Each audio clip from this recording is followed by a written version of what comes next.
जय हिंद, वंदे मातरम। स्वागत है आप सभी का free exam zone YouTube channel पर। आज की वीडियो बहुत इंपॉर्टेंट है, परीक्षा की दृष्टि से बहुत उपयोगी प्रश्न है, तो आप लोग वीडियो को अंत तक जरूर देखना। तो चलिए वीडियो को स्टार्ट करते हैं। पहला प्रश्न देखते हैं।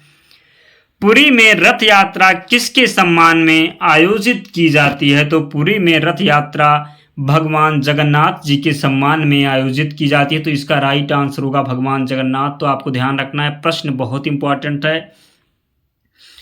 हिंदुओं का तीर्थ स्थल सबरीमाला किस राज्य में स्थित है? तो हिंदुओं का तीर्थ स्थल सबरीमाला केरल में स्थित है। कई बार एग्जाम में यह प्रश्न पूछा गया है, तो आपको ध्यान रखना है, सबरीमाला केरल में स्थित है। अगला प्रश्न है,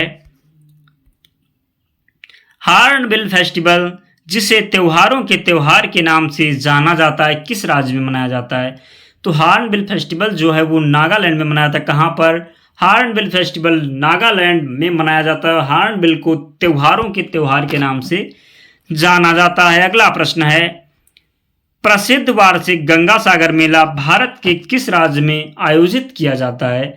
तो प्रसिद्ध वार्षिक गंगा सागर मेला पश्चिम बंगाल में आयोजित किया जाता है। कई बार प्रश्न एग्जाम में पूछा गया है, गंगा सागर मेला कहां पर आयोजित किया जाता है? तो गंगा सागर मेला जो है पश्चिम बंगाल में आयोजित किया जाता है। भारत माता नामक प्रसिद्ध पेंटिंग के चित्रकार कौन थे? तो भारत माता नामक प्रसिद्ध पेंटिंग के चित्रकार अरविंद नाथ टैगोर थे। कौन? अरविंद नाथ टैगोर हैं भारत माता नामक प्रसिद्ध पेंटिंग के चित्रकार।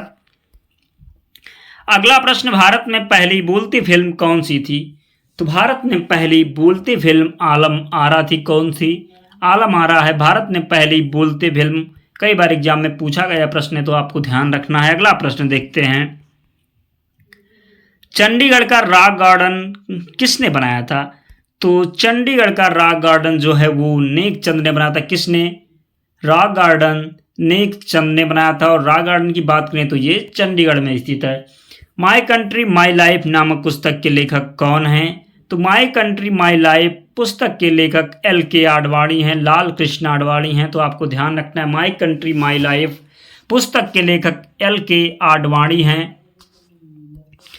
अगला प्रश्न है, गांधी को प्रभावित करने वाली पुस्तक अनटू द लास्ट के लेखक कौन है? तो अनटू द लास्ट पुस्तक के लेखक की बात करें तो unto the last John Ruskin के द्वारा लिखी गई पुस्तक है, जिसने गांधी को प्रभावित किया था। अनटू द लास्ट पुस्तक थी, लेखक जॉन रस्किन हैं। तो आपको ध्यान रखना है। इंडिया विंस फ्रीडम आत्मकथा किसकी है? तो इंडिया विंस फ्रीडम जो आत्मकथा ये अबुल कलाम आज़ाद की है। किसकी? Abul Kalam Azad. India wins freedom आत्मकथा है। अगला प्रश्न है, भारत का कॉफी अनुसंधान संस्थान कहाँ स्थित है? तो भारत का कॉफी अनुसंधान संस्थान चिकमंगलूर कर्नाटक में स्थित है। कहाँ पर कॉफी अनुसंधान स्थित है? चिकमंगलूर कर्नाटक में। इंदिरा गांधी राष्ट्रीय उद्यान अकादमी कहाँ स्थित है? तो इंदिरा गांधी राष्ट्रीय उद्यान अकादमी जो है रायबरेली में स्थित है। अगला प्रश्न है, राष्ट्रीय पुलिस अकादमी कहाँ स्थित है? तो राष्ट्रीय पुलिस अकादमी जो है हैदराबाद में स्थित। कहाँ पर? हैदराबाद में। विश्व बैंक का मुख्यालय कहाँ है? तो विश्व बैंक का मुख्यालय वाशिंगटन DC में है। कहाँ पर? वाशिंगटन DC में विश्व बैंक का मुख्यालय है। नोबेल पुरस्कार प्रतिवर्ष कहाँ बांटे जाते हैं? तो नोबेल पुरस्कार प्रतिवर्ष स्टॉकहोम में बांटे जाते हैं। कहाँ पर? स्टॉकहोम में नोबेल पुरस्कार प्रतिवर्ष बांटे जाते हैं। भारत को प्रथम नोबेल पुरस्कार किस विषय के लिए दिया गया था? तो भारत को प्रथम नोबेल पुरस्कार साहित्य के क्षेत्र में रविंद्रनाथ टैगोर जी को 1913 में दिया गया था। कब? 1913 में रविंद्रनाथ टैगोर जी को नोबेल पुरस्कार दिया गया था गीतांजलि के लिए। पुस्तक भी आपको ध्यान रखना है, गीतांजलि के लिए 1913 में रविंद्रनाथ टैगोर जी को साहित्य के क्षेत्र में नोबेल पुरस्कार दिया गया था। अगला प्रश्न है, ग्रैमी पुरस्कार किस क्षेत्र में दिया जाता है? तो ग्रैमी पुरस्कार जो है वो संगीत के क्षेत्र में दिया जाता है। किस क्षेत्र में? संगीत के क्षेत्र में ग्रैमी पुरस्कार दिया जाता है। दादा साहेब फाल्के पुरस्कार सर्वप्रथम किसे मिला? तो दादा साहेब फाल्के पुरस्कार सर्वप्रथम श्रीमती देवकार रानी को मिला। किसे? श्रीमती देवकार रानी को दादा साहेब फाल्के पुरस्कार सर्वप्रथम मिला। भारत रत्न पुरस्कार से सम्मानित प्रथम विदेशी कौन थे?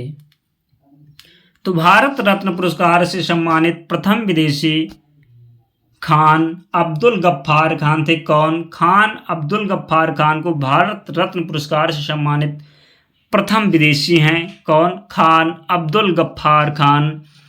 भारत रत्न पुरस्कार प्राप्त करने वाली पहली महिला कौन है? तो भारत रत्न पुरस्कार प्राप्त करने वाली पहली महिला इंदिरा गांधी जी हैं। कौन? इंदिरा गांधी।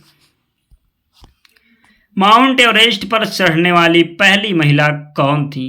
तो माउंट एवरेस्ट पर चढ़ने वाली पहली महिला बछेंद्री पाल हैं। विश्व पर्यावरण दिवस कब मनाया जाता है? तो विश्व पर्यावरण दिवस 5 जून को मनाया जाता है। कब? 5 जून को विश्व पर्यावरण दिवस मनाया जाता है। पृथ्वी दिवस कब मनाया जाता है? तो पृथ्वी दिवस 22 अप्रैल को मनाया जाता है। कब? 22 अप्रैल को पृथ्वी दिवस मनाते हैं। बात करें 22 मार्च को, तो 22 मार्च को जल दिवस मनाया जाता है। यह प्रश्न भी इंपॉर्टेंट है, आपको ध्यान रखना है। 22 मार्च को जल दिवस, 22 अप्रैल को पृथ्वी दिवस। सांडों की लड़ाई किस देश का राष्ट्रीय खेल है? तो सांडों की लड़ाई स्पेन का राष्ट्रीय खेल है। किसका? स्पेन का राष्ट्रीय खेल है सांडों की लड़ाई। वन महोत्सव किससे संबंधित है? तो वन महोत्सव पेड़ लगाने संबंधित है। किससे? पेड़ लगाने से संबंधित है वन महोत्सव। वर्ष 1959 तक पाकिस्तान की राजधानी कहाँ थी? तो वर्ष 1959 तक पाकिस्तान की राजधानी कराची थी। वर्तमान में बात करें पाकिस्तान की राजधानी कौन सी है? तो इस्लामाबाद इसका राइट आंसर होगा। अगला प्रश्न है, कंगारू किस देश का प्रतीक है? तो कंगारू की बात करें तो ये ऑस्ट्रेलिया देश का प्रतीक है। किसका? ऑस्ट्रेलिया देश का प्रतीक है कंगारू। भारत में प्रतिवर्ष राष्ट्रीय विज्ञान दिवस कब मनाया जाता है? तो भारत में प्रतिवर्ष राष्ट्रीय विज्ञान दिवस 28 फरवरी को मनाया जाता है। 28 फरवरी को भारत में प्रतिवर्ष राष्ट्रीय विज्ञान दिवस मनाया जाता है। नाभिक में उपस्थित प्रोटॉनों की संख्या को क्या कहते हैं? तो नाभिक में उपस्थित प्रोटॉनों की संख्या को प्रमाण क्रमांक कहते हैं। क्या? नाभिक में उपस्थित प्रोटॉनों की संख्या को प्रमाण क्रमांक कहते हैं। एल्यूमिनियम किस अवस्था में पाई जाती है? तो एल्यूमिनियम जो है वो मुक्त अवस्था में पाई जाती है। किस अवस्था में? मुक्त अवस्था में एल्यूमिनियम पाई जाती है, तो आपको ध्यान रखना है। अगला प्रश्न है, शुद्ध सोना कितने कैरेट का होता है? तो शुद्ध सोना 24 कैरेट का होता है। कितने? 24 कैरेट का शुद्ध सोना होता है। सोने की शुद्धता में किस में मापी जाती है? तो सोने की शुद्धता जो है वो कैरेट में मापी जाती है। किस में? कैरेट में मापी जाती है सोने की शुद्धता। मौलिक अधिकारों का रक्षक कौन होता है? तो मौलिक अधिकारों का रक्षक न्यायपालिका होता है। कौन? न्यायपालिका। दोस्तों, अगर आपने अब तक वीडियो को लाइक नहीं किया है तो प्लीज़ आप लोग वीडियो को लाइक कीजिए और लास्ट में कमेंट करके बताना इतने क्वेश्चन में आपके कितने क्वेश्चन सही हुए। और अगर आपको इसकी PDF चाहिए तो टेलीग्राम चैनल से जुड़ जाना। टेलीग्राम चैनल का लिंक डिस्क्रिप्शन बॉक्स में है, आप जुड़ जाइएगा, वहाँ पर आपको सारी PDF मिल जाएगी। अगला प्रश्न है, तीनों सेनाओं का प्रमुख कौन होता है? तो तीनों सेनाओं का प्रमुख राष्ट्रपति होता है। कौन? राष्ट्रपति तीनों सेनाओं का प्रमुख होता है। गंगा नदी के किनारे सबसे बड़ा शहर कौन सा है? तो गंगा नदी के किनारे सबसे बड़ा शहर कानपुर है। कौन सा? कानपुर गंगा नदी के किनारे सबसे बड़ा शहर है। बिहार का शोक किस नदी को कहते हैं? तो बिहार का शोक कोसी नदी को कहते हैं। किसे? कोसी नदी को बिहार का शोक कहते हैं। उच्च न्यायालय और उच्चतम न्यायालय दोनों की अधिकारिता के अधीन कौन आता है? तो उच्च न्यायालय और उच्चतम न्यायालय दोनों की अधिकारिता के अधीन मूल अधिकारों का संरक्षण आता है। कौन? मूल अधिकारों का संरक्षण उच्च न्यायालय और उच्चतम न्यायालय दोनों की अधिकारिता के अधीन आता है। प्रारंभ में कितने मौलिक अधिकार दिए गए थे? तो प्रारंभ में 7 मौलिक अधिकार दिए गए थे। वर्तमान की बात करें तो 6 मौलिक अधिकार है। संपत्ति के अधिकार को 44वें संविधान संशोधन के द्वारा विधिक अधिकार बना दिया गया, तो आपको ध्यान रखना है संपत्ति के अधिकार को मौलिक अधिकार की श्रेणी से हटा करके विधिक अधिकार बना दिया गया। तो वर्तमान में 6 मौलिक अधिकार हैं। प्रारंभ में बात करें तो 7 मौलिक अधिकार थे। दोहरी नागरिकता किसकी विशेषता है? तो दोहरी नागरिकता संघीय सरकार की विशेषता है। भारत में एकल नागरिकता की अवधारणा कहाँ से अपनाई गई है? तो भारत में एकल नागरिकता की अवधारणा इंग्लैंड से अपनाई गई। कहाँ से? इंग्लैंड से भारत में एकल नागरिकता की अवधारणा अपनाई गई है। 1916 में भारतीय राष्ट्रीय कांग्रेस और मुस्लिम लीग एक दूसरे के निकट किस अधिवेशन में आए? तो लखनऊ अधिवेशन में 1916 में भारतीय राष्ट्रीय कांग्रेस और मुस्लिम लीग एक दूसरे से निकट आए। बात करें लखनऊ अधिवेशन की अध्यक्षता किसने की थी? तो लखनऊ अधिवेशन की अध्यक्षता 1916 में अंबिकाचरण मजूमदार के द्वारा किया गया था।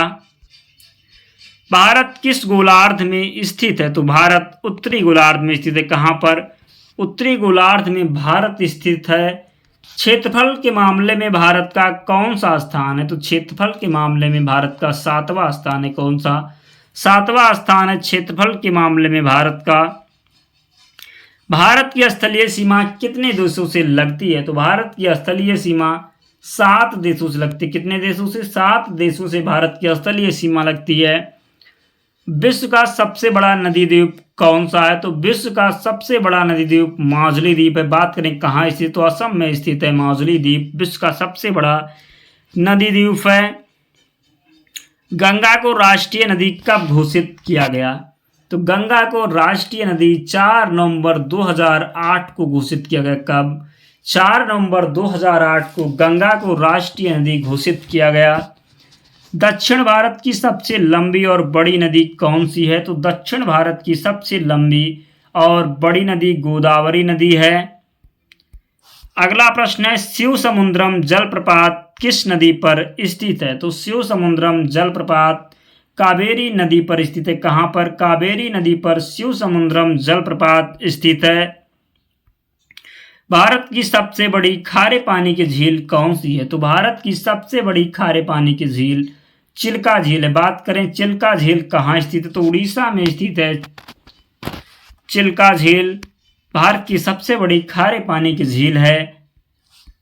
सर्वाधिक लवणता वाली झील किस राज्य में स्थित है? तो सर्वाधिक लवणता वाली झील राजस्थान में स्थित। दोस्तों आप लोग कमेंट करके बताना कि 50 में से आपको कितने क्वेश्चन आते थे। अगर आपने अब तक वीडियो को लाइक नहीं किया है तो प्लीज़ वीडियो को लाइक कर दीजिए। चैनल पर नए हैं तो चैनल को ज़रूर सब्सक्राइब करें।